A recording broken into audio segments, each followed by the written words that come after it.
Hey guys, இப்போ இந்த ட்ராமாவோட continuation பார்க்கலாம். நம்ம ஹீரோயின் இப்போ ஹீரோ கிட்ட கொஸ்டின் கேட்டுட்டு இருக்கா இல்லையா, உனக்கு குழந்தைலாம் வேணாமான்னு சொல்லிட்டு. அதுக்கு நம்ம ஹீரோ என்ன சொல்கிறான்னா, இல்லை கொஞ்ச நாள் போகட்டும், முதல்ல வந்துட்டு நம்ம தனியாக இருப்போம் அப்படிங்கிற மாதிரி வந்து சொல்லிட்டு இருக்கான்.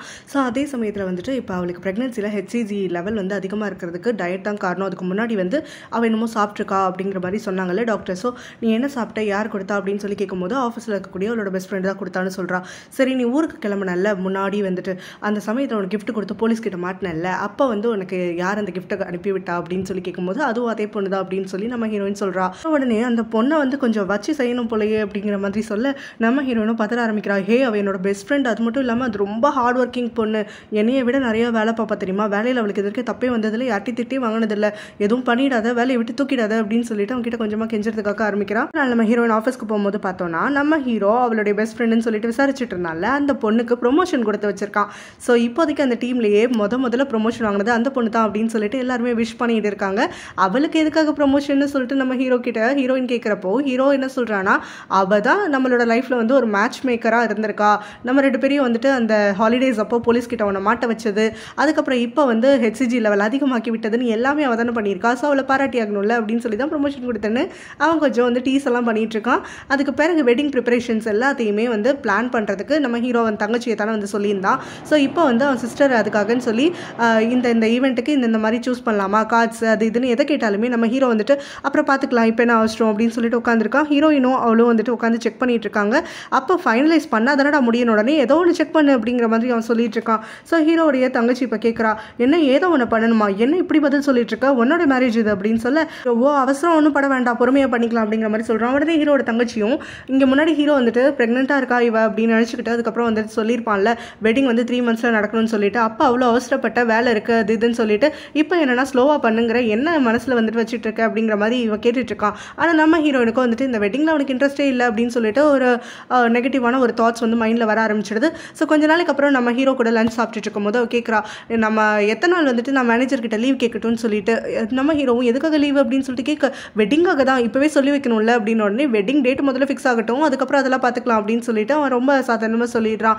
ஸோ ஹீரோயினுக்கு வந்துட்டு இன்னும் கொஞ்சம் இன்செக்யூராக ஃபீல் ஆகிறதுக்காக ஆரம்பிக்குது. இவனுக்கு வெட்டிங் வந்துட்டு நிஜமாவே இஷ்டமே இல்லையா, இல்லை கல்யாணத்தை நிறுத்த போகிறானா, என்ன பண்ணுறானே ஒன்றும் புரிய மாட்டேங்குது, எப்போ தனியாக இருந்தாலுமே என்கிட்ட அதை பற்றி ஓப்பன் பண்ண மாட்டேங்கிறான், நானாவே பேசினாலும் வந்துட்டு அதை சட்டை செய்யாமல் இருக்கான், என்ன மைண்டில் இருக்கான்னு தெரியலையே, ஒரு வேளை வந்துட்டு என்னை பிடிக்காமல் போயிடுச்சோ, இல்லை என் கூட வந்து லிவிங் டுகெதரில் இருக்கணும், மேரேஜே வேண்டாம் அப்படின்னு சொல்லி யோசிக்கிறானோ அப்படின்னு சொல்லிட்டு மண்டையை போட்டு பிச்சுட்டு இருக்கா.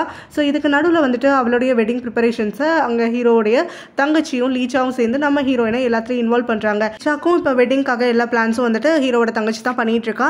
ஸோ ரெண்டு பேருக்குமே சைட் பை சைடாக வந்து எல்லாமே பிளான் பண்ணிட்டு இருக்கும் போது நம்ம ஹீரோயினும் ஹீரோ பக்கத்தில் இல்லையேன்னு சொல்லிட்டு கொஞ்சம் வருத்தமாக இருக்கா. ஆனால் இந்த விஷயத்தை வந்துட்டு யார்கிட்டையுமே அவள் சொல்லலை. இவளோட இன்செக்யூரிட்டி எல்லாம் அவளுக்குள்ளேயே வந்து பொதிச்சு வச்சுக்கிட்டு நிறைய தாட்ஸில் மூழ்கி போயிடுறா. அவளோட சிஸ்டர் ஒரு நாள் ஹீரோயினை ஒரு ட்ரெடிஷ்னல் ஹர்ப்ஸ் எல்லாம் யூஸ் பண்ணி ட்ரீட் பண்ணக்கூடிய ஒரு நாட்டு மருத்துவர் மாதிரியான ஒரு நபர்கிட்ட வந்து கூட்டிகிட்டு வந்திருக்கா. ஸோ அப்பாயின்மெண்ட் வந்து நான் போட்டுட்டேன், இவங்க தான் என்னை ரொம்ப கேர் பண்ணி பார்த்துக்கிட்டாங்க, உனக்கு கால் உடஞ்சப்போ கூட இவங்க கிட்ட தான் நான் பிளாஸ்டர்ஸ் எல்லாம் வாங்கி கொடுத்தேன், ஹர்ப்ஸ் எல்லாமே இவங்க தான் வந்துட்டு ப்ரொவைட் பண்ணுவாங்க, இவங்க சூப்பரான டாக்டரு. ஸோ இப்போவே நீ வந்து தயாராக இருந்தனா மேரேஜுக்கு அப்புறம் வந்து உன் பாடி அடாப்ட் ஆகிடும். அதாவது என்ன சொல்லணும்னா, நம்ம ஹீரோயினுக்கு வந்து ப்ரெக்னென்சி சான்ஸ் கம்மின்னு சொன்னாங்கல்ல, அதனால் இப்போ வந்து அந்த சான்ஸை கொஞ்சம் இப்போலேருந்தே அதிகமாக்கிறதுக்கு நம்ம ட்ரீட்மெண்ட் எடுத்துப்போம் அப்படிங்கிற மாதிரி வந்து இவங்க ரெண்டு பேரும் சேர்ந்து பார்க்கறதுக்காக வந்திருக்காங்க. ஸோ செக்அப் மாதிரி தான் நம்ம ஹீரோயினுக்கு யூட்ரஸ் எல்லாம் வந்து ஸ்ட்ராங் பண்ணலாம் அப்படிங்கிற மாதிரி ஒரு எண்ணத்தில் வந்து வந்திருக்காங்க. ஸோ அங்கே செக்அப் முடிச்சுட்டு மெடிசன்ஸ் எல்லாம் கலெக்ட் பண்ணிவிட்டு இவங்க வீட்டுக்கு வர சமயத்தில் ஹீரோ வந்துட்டு அவங்க ரெண்டு பேரும் ஸ்டாப் பண்ணுறான். ஸோ ஹீரோயினோட கையில் இருக்கக்கூடிய அந்த ஹர்ப்ஸ் பேக்கேஜ் எல்லாம் பார்த்துட்டு வந்து சத்தம் போடுறதுக்காக ஆரம்பிக்கிறான், இது எதுக்குன்னு சொல்லிட்டு. ஸோ இப்போ ஹீரோ இன்னும் சும்மா தான் அவங்க வந்து ஹர்ப்ஸ் எடுத்துக்க சொன்னாங்க அப்படின்ற மாதிரி சொல்ல, ஹீரோவுடைய சிஸ்டர் வந்து இப்போ அவளுக்கு விளக்கம் கொடுக்குறா, இல்லை கல்யாணத்துக்கு அப்புறம் வந்துட்டு இவ பாடி வந்து பேபியை தாங்கணும்ல, அதுக்காக இப்போவே ப்ரிப்பேர்டாக இருக்கலாம் தான் அப்படின்னு. உடனே நம்ம ஹீரோ கோவப்பட்டு தேவையில்லாத வேலையெல்லாம் பார்க்காதீங்க அப்படின்னு சொல்லிட்டு வார்ன் பண்ணிட்டு அங்கேருந்து கிளம்பி போயிடுறான்.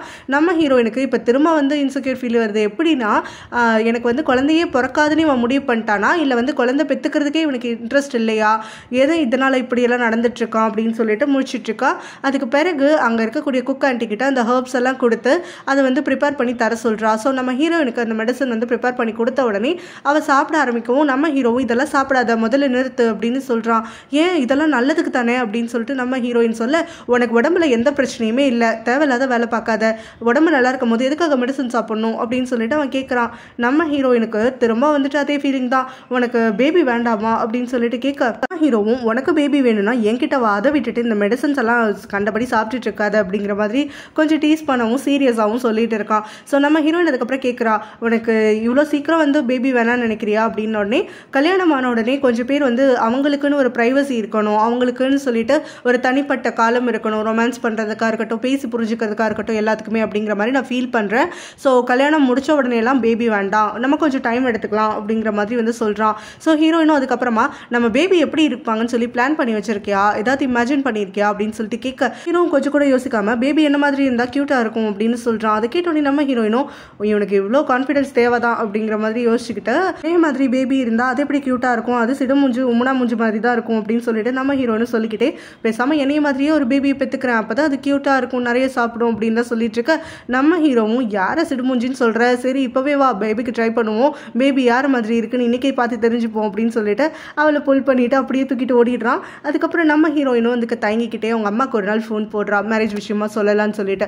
ஸோ அதுக்கு முன்னாடி வந்து அவங்க அப்பா கிட்ட வந்து என்னோட பாய் ஃப்ரெண்டை பற்றி சொல்லிட்டீங்களா அப்படின்னு சொல்லிட்டு கேட்குறா. அவங்க அம்மாவும் லைட்டாக சொல்லி வச்சிருக்கேன் அப்படின்னு உடனே பாஸ்ன்னு சொல்லிட்டீங்களான்னு உடனே உன் பாஸ்ன்னு சொல்லலை, ஒரு பணக்கார ஆளுன்னு சொல்லியிருக்கேன், உங்கள் அப்பாவுக்கு அதை ஏற்றுக்கிறதுக்கே டைம் ஆயிடுச்சு, கொஞ்சம் பொறுமையாக இரு, நான் ஓப்பன் பண்ணுறேன் அப்படிங்கிற மாதிரி சொல்கிறாங்க. நம்ம ஹீரோயினும் சமயத்தில் கல்யாணத்தை பற்றி ஓப்பன் பண்ணால் இன்னும் கொஞ்சம் பிரச்சனை தான் வரும்னு நினைக்கிறேன், முதல்ல அம்மா அப்பா கிட்ட சொல்லி புரிய வைக்கட்டும் என் பாய் ஃப்ரெண்ட் யாருன்னு சொல்லிட்டு, அதுக்கு பிறகு மேரேஜ் விஷயமா பேசிக்கலாம் அப்படின்னு சொல்லிட்டு காலை வச்சுடுறா. அம்மா ரொம்ப நேரம் தயங்கிக்கிட்டே இருந்ததுக்கு அப்புறமா அவங்க அப்பா கிட்ட வந்து ஓப்பன் அப் பண்ணுறாங்க. ஒரு பணக்காரனை டேட் பண்ணிட்டு இருக்கான்னு சொன்னோம்ல, அப்போ அது வேற யாரும் கிடையாது, அவளோட பாஸ் தானாமா அப்படின்ன உடனே அவங்க அப்பாவுக்கு இன்னும் கொஞ்சம் சொல்லுன்னு கோவம் வந்துடுது. இவங்க அப்பா வந்து எப்போவுமே பணக்காரங்களை வந்து நம்ப மாட்டாரு, ரொம்ப மோசமானவங்க சீட்டர்ஸ் அந்த மாதிரி தான் இவர் நினைப்பாரு. ஸோ நம்ம ஸ்டேட்டஸ்க்கு ஈக்குவலாக இருக்கவங்கள தான் எப்போவுமே வந்து பக்கத்தில் வச்சுக்கணுங்கிறது இவருடைய எண்ணமாக இருந்துட்டு இருக்கு. இப்போ அவங்க அம்மா பற்றி இந்த மாதிரி ஓப்பன் அப் பண்ணோடனே அவர் ரொம்ப கோவப்படுறாரு. ஹீரோயின் வந்து ஏமாந்து போகிறா, முதல்ல அவளை கால் பண்ணி நான் பேசுகிறேன் வர சொல்கிறேங்க அப்படின்னு சொல்ல அவங்க அம்மாவும் அவங்கள கண்ட்ரோல் பண்ணுறாங்க.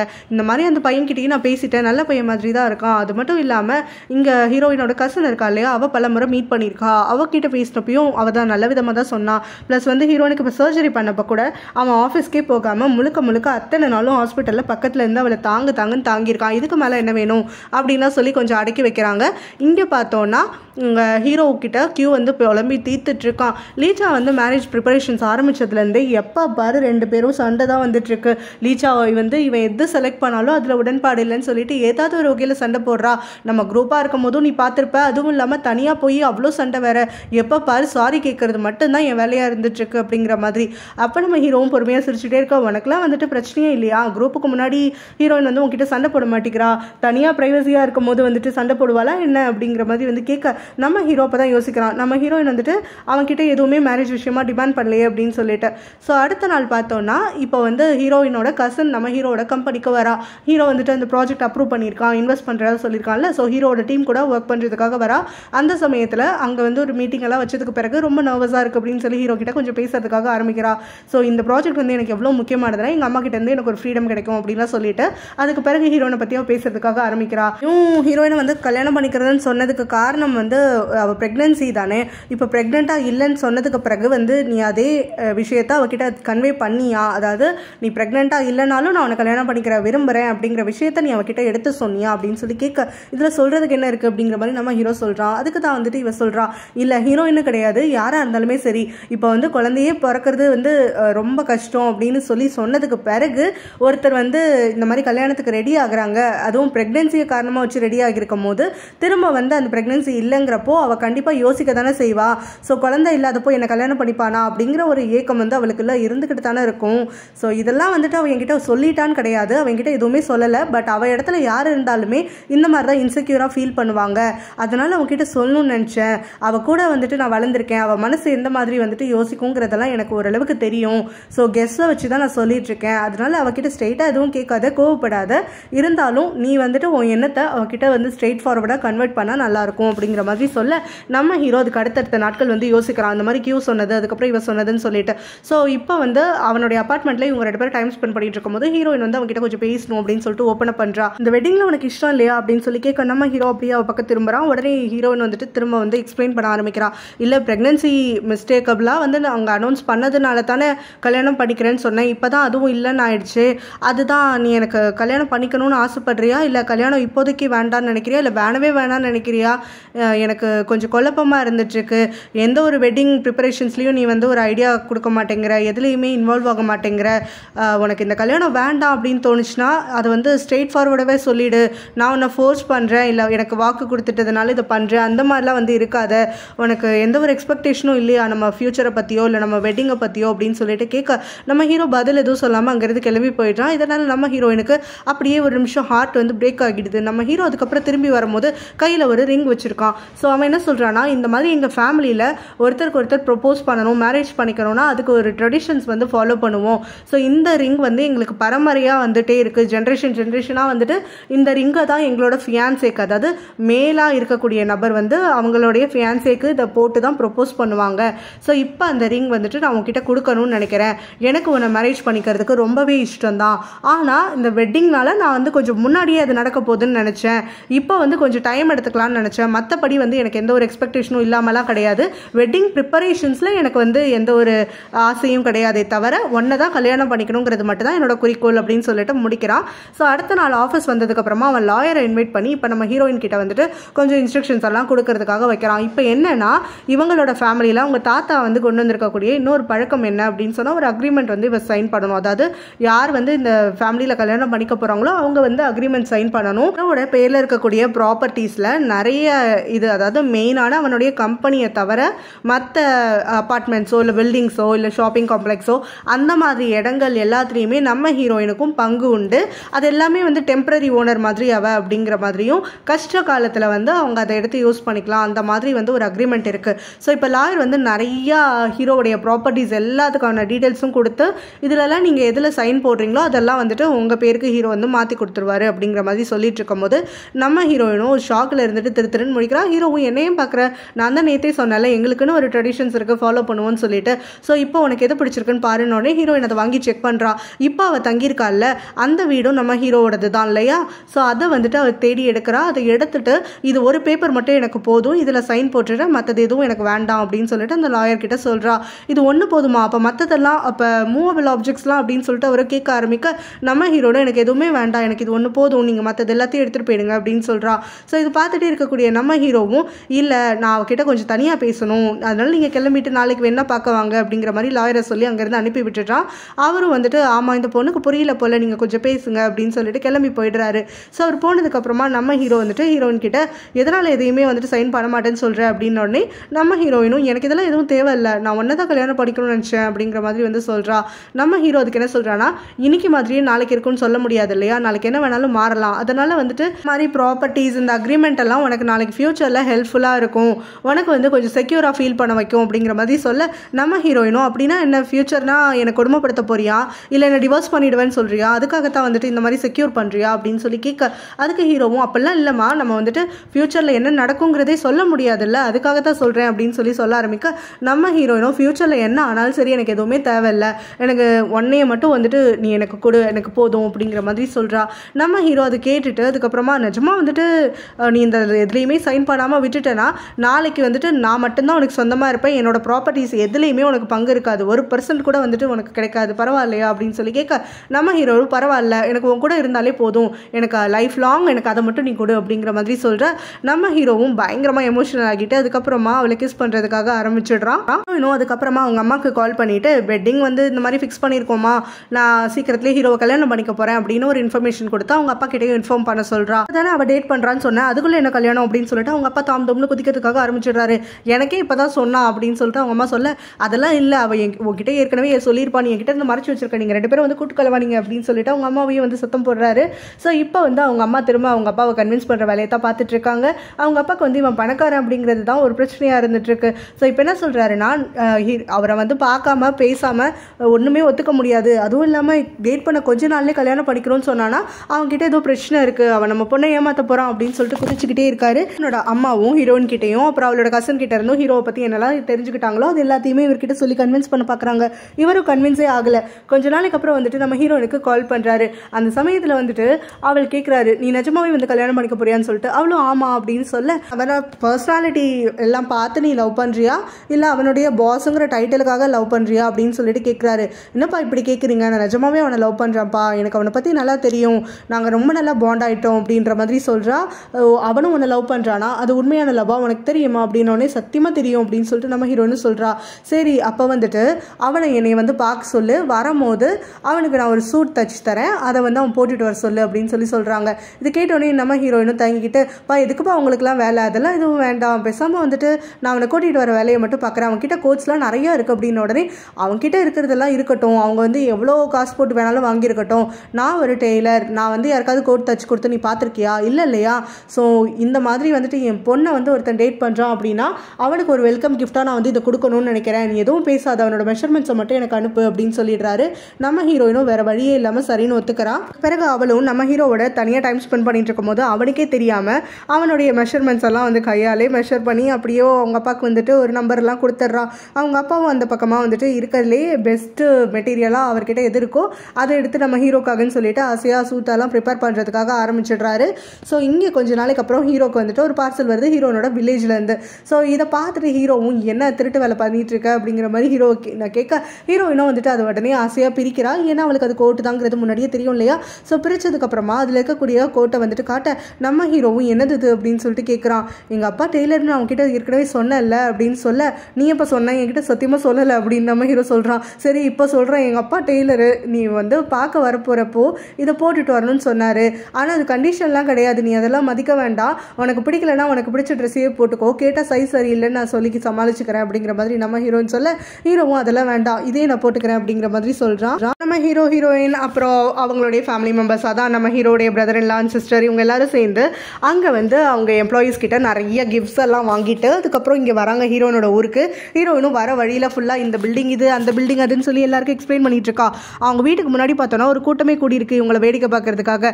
இதெல்லாம் வந்துட்டு நம்ம ஹீரோயினோட ஆன்டி பண்ண வேலை தான், பாஸ் வரான்னு சொல்லி எல்லாரையும் கூட்டு நிற்க வச்சிருக்காங்க. இங்கே வந்து இந்த மாதிரிலாம் நடக்கும்னு சொல்லி ஆல்ரெடி கெஸ் பண்ணி இருக்கக்கூடிய நம்ம ஹீரோவுடைய சிஸ்டரும் அங்கே கொண்டு வந்திருக்க கிஃப்ட்ஸ் எல்லாத்தையுமே அங்கே இருக்கக்கூடிய மக்களுக்கெல்லாம் கொடுத்துட்றாங்க.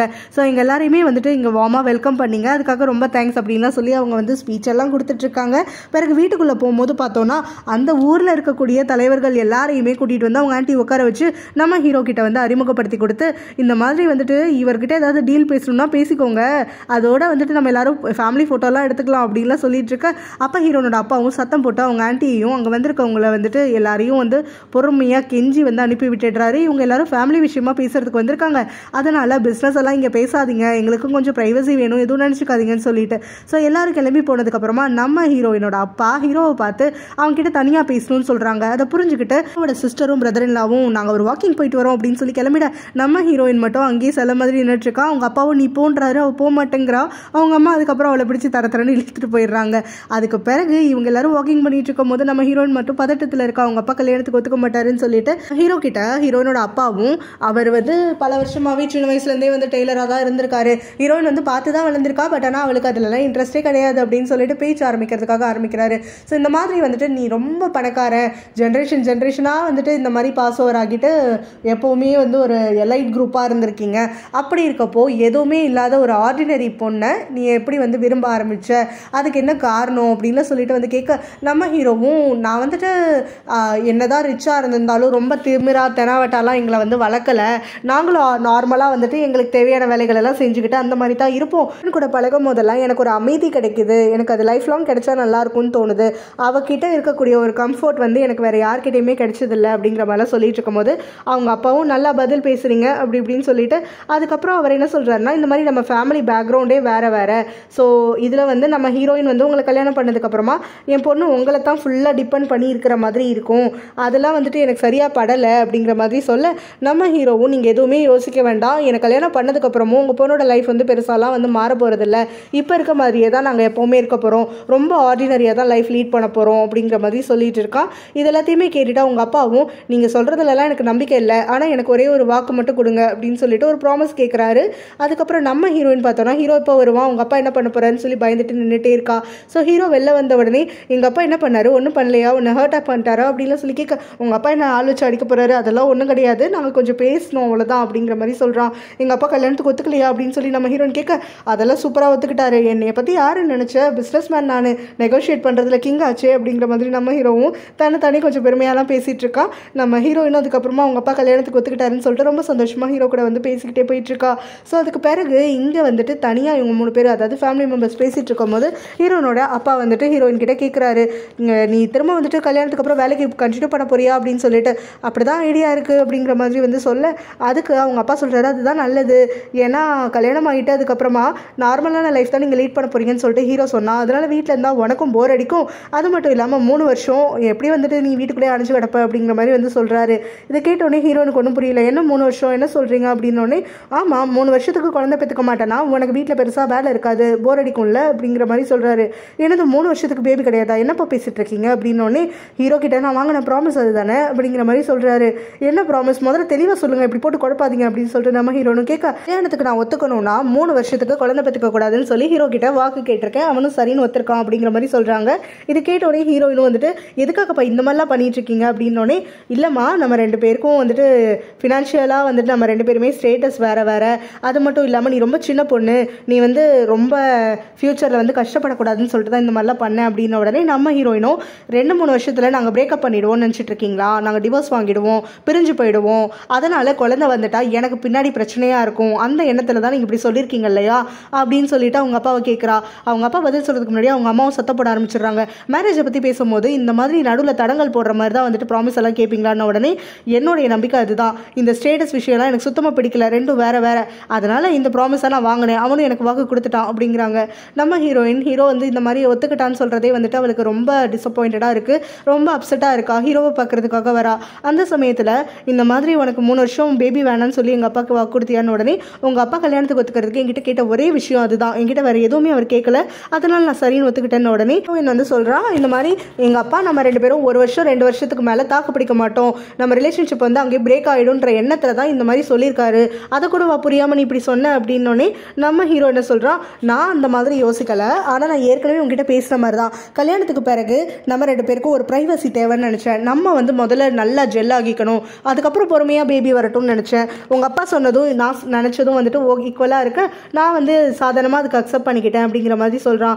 நம்ம ஹீரோயினும் சத்தியமாக நம்ம டிவோர்ஸ் பண்ணிடுவோம், பிரிஞ்சு போயிடுவோம்லாம் நீ எண்ணத்தில் சொல்லலை தானே அப்படின்னு சொல்லிட்டு கேட்க, அதெல்லாம் எதுவுமே கிடையாது, எனக்கு முடியெல்லாம் நரைச்சு வயசாகி நான் சாகுற வரைக்கும் என் லைஃப்பில் ஒய்ஃப்னா அது நீ ஒன்று தான், நான் உன்னை தவிர வந்துட்டு வேற எந்த பொடியும் திரும்பி கூட பார்க்க மாட்டேன் அப்படின்னு சொல்கிறான். இதை கேட்டு நம்ம ஹீரோயின் வந்துட்டு ஓகே ஆகிடுறா. அவளும் வந்து மனசுக்குள்ள நினச்சிக்கிறா, நீ ஜெயிச்சியா நான் ஜெயிச்சனா, நீ சொல்கிறது ஓகேவா நான் சொல்கிறது ஓகேவான்னு பார்த்துட்டு இருந்தா நடுவில் காதல் தோத்து போயிடும், எங்களோட காதல் வந்து ஜெயிக்கிறதுக்கு நாங்கள் 2 பேருமே வந்துட்டு விட்டு கொடுத்துருவோம் அப்படிங்கிற மாதிரி வந்து சொல்லிட்டு இருக்கா. இதோட இந்த பார்ட் முடியுது. நாளைக்கு நம்ம ஃபைனல் பார்ட் பார்க்கலாம். பாய்.